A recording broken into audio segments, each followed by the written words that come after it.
no, kung makakaabot talaga sa ICC. No, kasi madami nagsasabi, ako hindi ko sasabihin agad-agad na fake ho ito. Pero medyo nababataan lang po ako doon sa itsura ni Bato diyan. Ayan, no.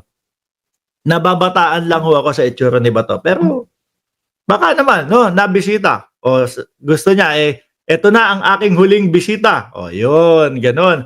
Ngayon, mga bossing, nako, etong si Senadora Amy Marcos pala. O, etong si Senadora Amy Marcos pala, mga bossing, para manalo lang, ng bastos doon sa Muling makatuntong sa Baguio. Amy Marcos, X na sa Panagbenga. O, kasi daw ho, ayon dito sa balita na ito, mga kababayan, dapat wala palang mga sumasaling politiko dyan. No? Ito ho bago mag-eleksyon. Ikaw ba naman, Amy Marcos? No, nakikita mo, nawawala ka na, nalalaglag ka na sa sirkulasyon. Simula nung humiwalay ka doon sa alyansa. Ano gagawin mo?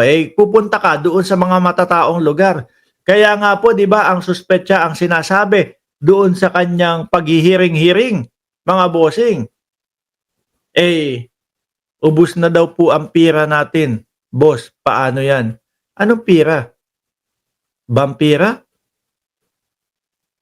Baka ikaw lang naubusan ng pera. Kami, kahit pa paano, meron naman. Kaya Senator Amy Marcos, mga kababayan, naalala nyo, di ba, yung mga pahiring-hiring? Nasita siya ni Chis Escudero doon. Huwag gawin kumbaga kampanya ang Senado.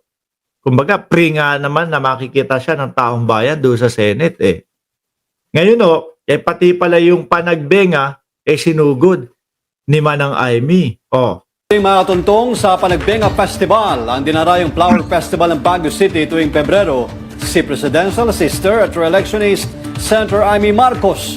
Yes daw ho, tuloy.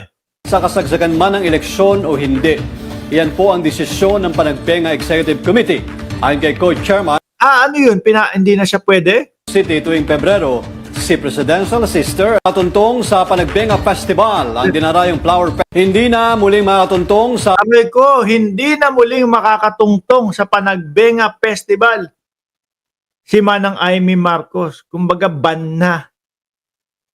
No, ban na, mga bossing. Bakit daw ho? kay Co-Chairman at Baguio Country Club General Manager Anthony De Leon. Tinatapos na lamang umano ang investigation report kaugnay ng unfortunate incidents. Ayan. Ayun may litrato ho. Nung linggo, ang huling araw ng two-day float parade.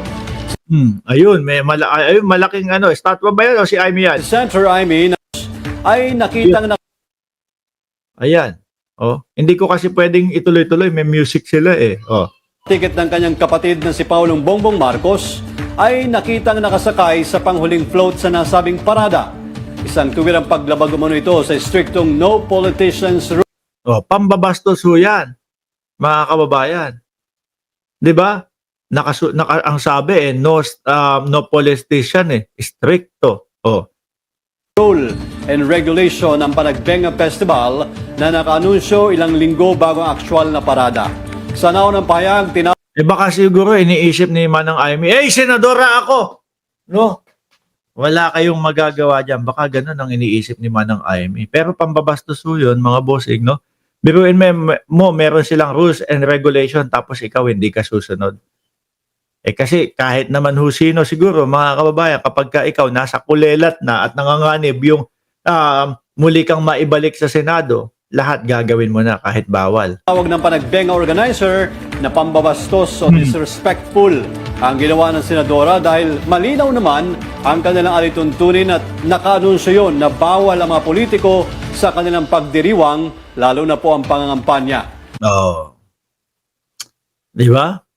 Well, anyway, si Manang Amy nandyan na din, no? Number 12 na nga siya na nanalo sa Senate, mga kababayan. Kaya lang, ewan kung ano ang magiging hatol nila dyan. Dahil nga lumabag.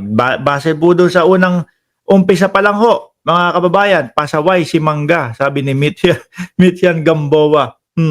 Base nga ho doon sa unang sinabi, hindi na muling makakatungtong si Manang Amy sa Panagbenga Festival. Siguro sasabihin ni Manang Aimee dyan, who cares? Panalo na naman ako. Diba?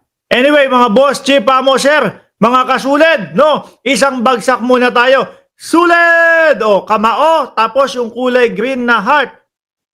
Ako po ay magpapaalam na, mga kababayan, mga boss, chief, amo, sir, no?